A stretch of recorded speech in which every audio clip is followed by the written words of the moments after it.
বক্তব্য রাখার জন্য এখন আমাদের মাঝে বক্তব্য পেশ করছেন আজকের সমাবেশের প্রধান মেহমান বাংলাদেশ জামাত ইসলামী সহকারী সেক্রেটারি জেনারেল সিরাজগঞ্জ ৪ আসনের জন্য বাংলাদেশ জামাত ইসলামী কর্তৃক ঘোষিত নমিনি বগুড়া অঞ্চলের সম্মানিত পরিচালক মাওলানা রফিকুল ইসলাম খান। মাওলানা রফিকুল ইসলাম খান ভাইকে বক্তব্য পেশ করার জন্য অনুরোধ করছি। এই খুনি হাসিনা জামাত ইসলামের নিবন্ধন বাতিল করেছিলেন। হাসিনা বিতাড়িত হয়েছে, বিচারপতিরা বিচারিত হয়েছে, হাসিনার দল নিষিদ্ধ হয়েছে। এখনো জামাত ইসলামের নিবন্ধন কেন ফেরত দেওয়া হয় নাই? অন্তর্বর্তীকালীন সরকারের প্রধান ডক্টর মোহাম্মদ ইউনূস সাহেবকে এই জাতির কাছে জবাব দিতে হবে। আইনের বেড়াজালে আপনারা এটা আটকায় রাখার চেষ্টা করছেন। আমরা আশা করব অবিলম্বে আগামী 13 তারিখে এই মামলা শুনানি আছে, আপনারা জামাতে নিবন্ধন ফিরে দিবেন ইনশাআল্লাহ। এবং আমরা আজকের এই দোয়ার অনুষ্ঠানে আলোচনা সভা থেকে আহ্বান জানাতে চাই, সকল গণহত্যার বিচার দ্রুত করতে হবে, বিচারের রায় কার্যকর করতে হবে এবং যারা এই গণহত্যার সাথে জড়িত তাদেরকে ফাঁসিতে ঝুলিয়ে হত্যা করতে হবে। বাংলাদেশ জামাত ইসলামী সাথিয়া বেড়া উপজেলার উদ্যোগে আয়োজিত শহীদ আমিরে জামাত মাওলানা মতিউর রহমান নিজামীর শাহাদাত বার্ষিকী উপলক্ষে আয়োজিত আজকের এই আলোচনা সভা ও দোয়ার মাহফিলের প্রিয় সভাপতি শহীদ আমিরে জামাত মাওলানা মতিউর রহমান নিজামীর সুযোগ্য উত্তরসূরি, একদিকে আলেম অপরদিকে প্রখ্যাত ব্যারিস্টার, নিজামী ভাইয়ের মতোই অনেকটাই ভদ্র শুভ্র আমাদের প্রিয় ব্যারিস্টার নাজিবুর রহমান মমিন। আজকের এই অনুষ্ঠানের সম্মানিত অতিথিবৃন্দ, বিশেষ করে শহীদ পরিবারের সম্মানিত গর্বিত সন্তানেরা, সাংবাদিক বন্ধুগণ, সম্মানিত শ্রদ্ধেয় সংগ্রামী সাথিয়া বেড়ার সর্বস্তরের ছাত্র জনতা, আসসালামু আলাইকুম রহমতুল্লাহি ওয়া বারাকাতুহু। শহীদ মাওলানা মতিউর রহমান নিজামী একটি ইতিহাস, একটি নাম। অনেকেই বলছেন, আমি অনেক সময় নিজামী ভাইয়ের সাথে অনেক আলাপ হয়েছে, উনি আমাকে এমন স্নেহ করতেন যে এটা আসলে বলার মতো না। এখানে আজকে যে সকল পরিবারের সদস্যরা উপস্থিত আছেন, আমাদের আর এক মুরব্বী শহীদ মাওলানা আব্দুস সোবহান, শহীদ সেক্রেটারি জেনারেল আলী হাসান মোহাম্মদ মুজাহিদ, শহীদ সহকারী সেক্রেটারি জেনারেল শহীদ কামারুজ্জামান, শহীদ আব্দুল কাদের মোল্লা, শহীদ মীর কাসেম আলী, আল্লামা দেলোয়ার হোসেন সাইদি, মাওলানা একেএম ইউসুফ, অধ্যাপক নাজির আহমদ সাহেব, এরা সবাই বলা যায় আমাকে সন্তানদের চাইতেও অনেক বেশি ভালোবাসতেন, আদর করতেন। বিশেষ করে নিজামী ভাই, নিজামী ভাইয়ের সাথে আমার সর্বশেষ দেখা হয়েছে জেলখানায়। একদিন কোর্টে আসাকে কেন্দ্র করে প্রায় 3 ঘন্টা আমরা দুইজন একই সাথে ছিলাম, একই গাড়িতে আসা যাওয়া করেছিলাম। ওই দিন উনি জীবনের সকল কিছু উজাড় করে দিয়ে উনি বলার জন্য চেষ্টা করেছিলেন। আমাদের শহীদ সেক্রেটারি জেনারেল আলী হাসান মোহাম্মদ মুজাহিদ ভাই, ওই দিনই দেখা হয়েছেন। ওই দিনই দেখা হয়েছে আমার সর্বশেষ আল্লামা দেলোয়ার হোসেন সাইদি সাহেব। আমরা এই 4 জনই একই মামলার আসামি ছিলাম, যার কারণে একদিনে একই সাথে আমাদেরকে কোর্টে নিয়েছিলেন। লম্বা কাহিনী। ওই দিনও আমাদের আলী হাসান মোহাম্মদ মুজাহিদ ভাই বলতেছিলেন আমার পর্যন্ত ফাঁসি দেবে, নিজামী ভাইকে ফাঁসি দেওয়ার সাহস পাবে না। আর নিজামী ভাই বলছিলেন আমাকে ওরা ছাড়বে না। সম্মানিত ভাই এবং বন্ধুগণ, এ পয়েন্টে একটা কথা বলবো পরে। দেখেন, আল্লাহ তাআলার ইচ্ছা, এই সাথিয়া উপজেলার নাম কয়জন লোক বাংলাদেশে জানতো? এর মধ্যে আবার সেই মন্নতপুরে অজপাড়া গ্রামের ছেলে, যিনি ইসলামী ছাত্র সংঘের নিখিল পাকিস্তানের দুইবার কেন্দ্রীয় সভাপতি ছিলেন। এটা কি কল্পনা করা যায় যে অজপাড়াগার একটা ছেলে গোটা পাকিস্তানের ছাত্র আন্দোলনের নেতৃত্ব দিচ্ছেন? আবার একই সাথে উনি জামাত ইসলামীরও আমির ছিলেন। নিজামী ভাইকে এবং জামাত নেতৃবৃন্দকে কেন হত্যা করা হলো? নিজামী ভাই লিডারশিপকে আমাদের পার্শ্ববর্তী রাষ্ট্র ভারত চ্যালেঞ্জ মনে করতেন। ওনারা মনে করতেন এই দুই মহিলার অবর্তমানে এই বাংলাদেশের মানুষ নিজামী সাহেবের নেতৃত্ব গ্রহণ করে নেবে, যার কারণে ওনাকে এই দুনিয়া থেকে সরাই দিতে হবে, জামাতকে নিশ্চিহ্ন করতে হবে। জামাতকে নিশ্চিহ্ন করার জন্যই এই বিচারের আয়োজন তারা করেছিলেন। আপনারা জানেন যে তালিকা তারা করেছিল, এই তালিকায় আমার নাম 7-8 নম্বরে ছিল। মনে করছিলেন যে মহানগরীর আমির যেহেতু নিশ্চয়ই বয়স্ক লোক হবে। এরপরে তালিকা করার পর, গ্রেফতার করার পর দেখলেন যে আসলে বয়সে বেশি সুবিধা করা যায় না, না হইলে আমার অবস্থাও একই কিন্তু হয়তো। সম্মানিত সাথিয়া বেড়ার সংগ্রামী জনতা, নিজামী ভাই এবং আমাদের নেতৃবৃন্দকে যে ফাঁসি দেওয়া হলো, হত্যা করা হলো, এইটা ছিল একটা বিচারের নামে নাটক। মিথ্যা মামলা, মিথ্যা সাক্ষী, মিথ্যা তদন্ত কর্মকর্তা, মিথ্যা বিচারপতি।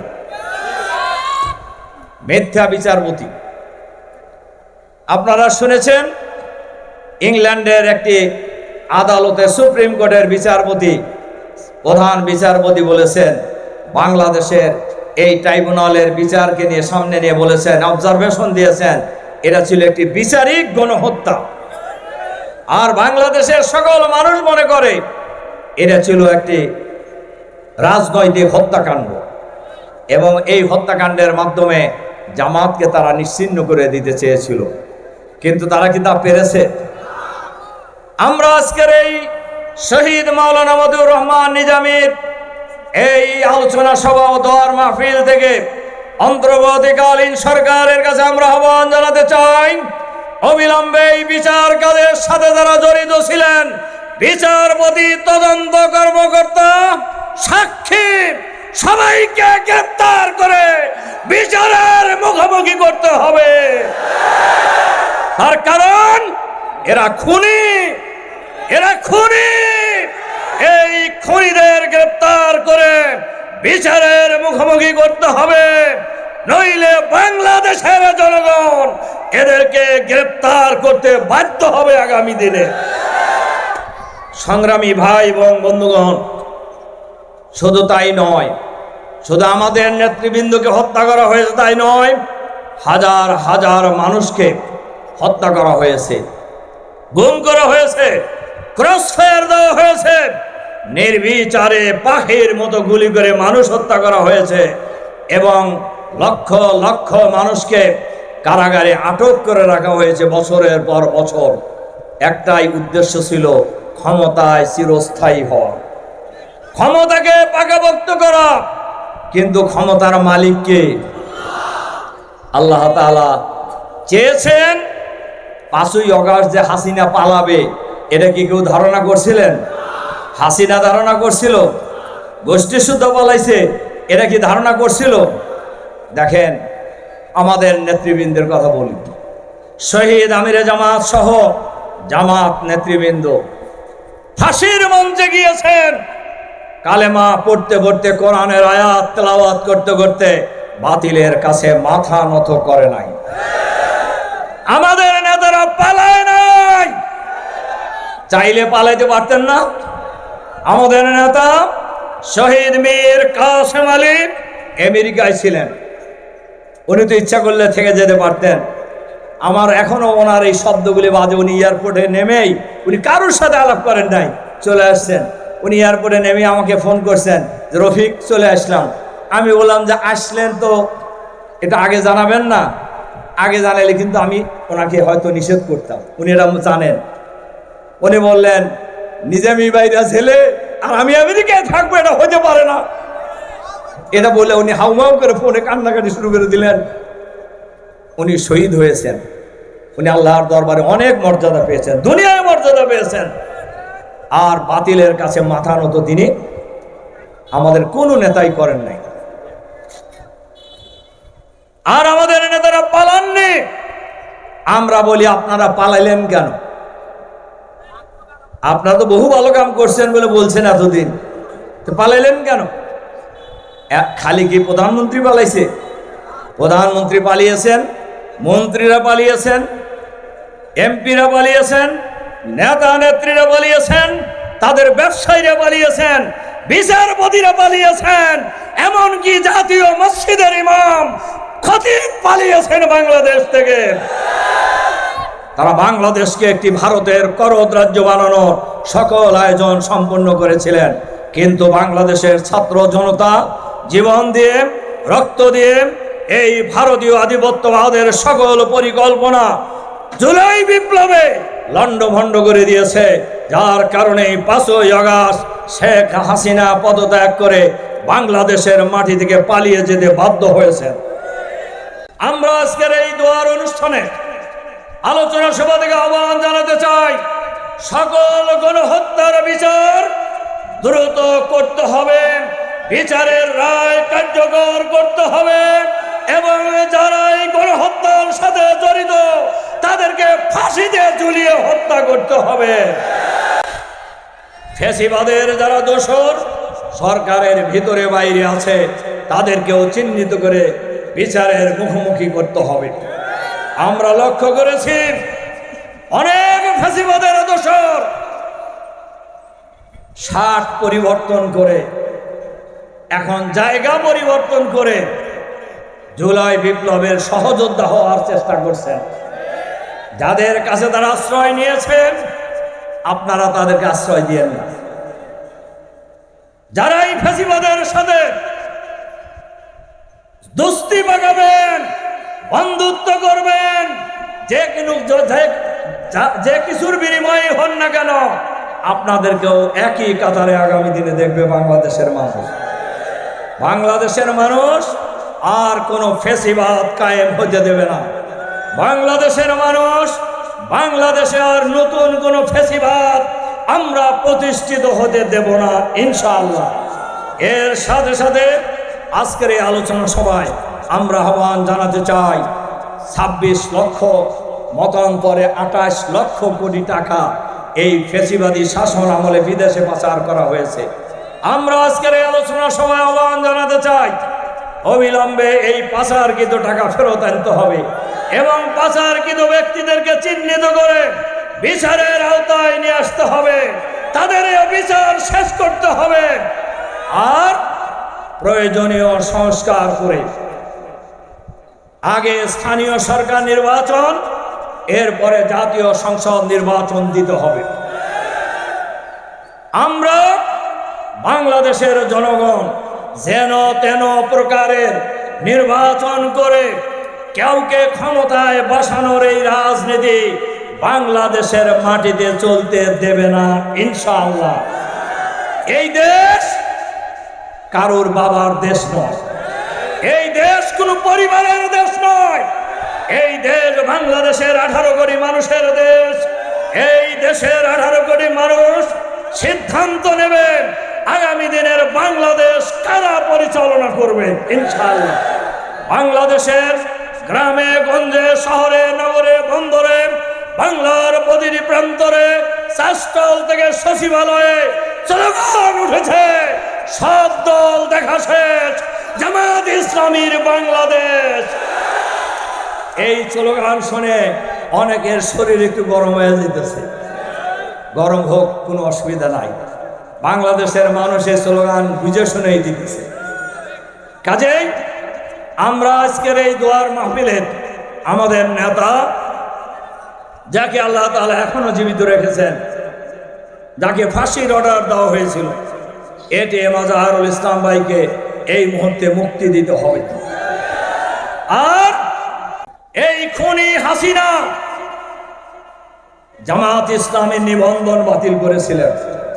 হাসিনা বিতাড়িত হয়েছে, বিচারপতিরা বিচারিত হয়েছে, হাসিনার দল নিষিদ্ধ হয়েছে, এখনো জামাত ইসলামের নিবন্ধন কেন ফেরত দেওয়া হয় নাই?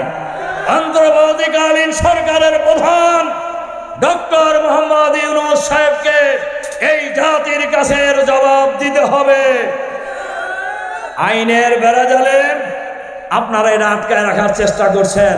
আমরা আশা করব অবিলম্বে আগামী 13 তারিখে এই মামলার শুনানি আছে, আপনারা জামাতে নিবন্ধন ফিরে দিবেন ইনশাআল্লাহ। এবং আপনারা জামাত ইসলামীর প্রতীক, বাংলাদেশের মানুষের প্রতীক, ন্যায় বিচারের প্রতীক, ইনসাফের প্রতীক দাঁড়িপাল্লাও আমরা ফিরে পাবো ইনশাআল্লাহ। সংগ্রামী ভাই এবং বন্ধুগণ, এজন্য আজকে আমরা শহীদদের জন্য দোয়া করব, শহীদদের জন্য দোয়া করব। আল্লাহ তাআলা যেন আমাদের নেতা শহীদ আমিরে জামাত মাওলানা মতিউর রহমান নিজামী সহ যে সকল নেতৃবৃন্দ শহীদ হয়েছেন জেলখানায় এবং ফাঁসির মঞ্চে, এবং আমাদের যে সকল ভাই এবং বোনেরা এই ফ্যাসিবাদের আমলে শহীদ হয়েছেন, আমরা সকলের জন্যই দোয়া করব আল্লাহ তাআলা যেন তাদেরকে শহীদ হিসাবে কবুল করে নেন।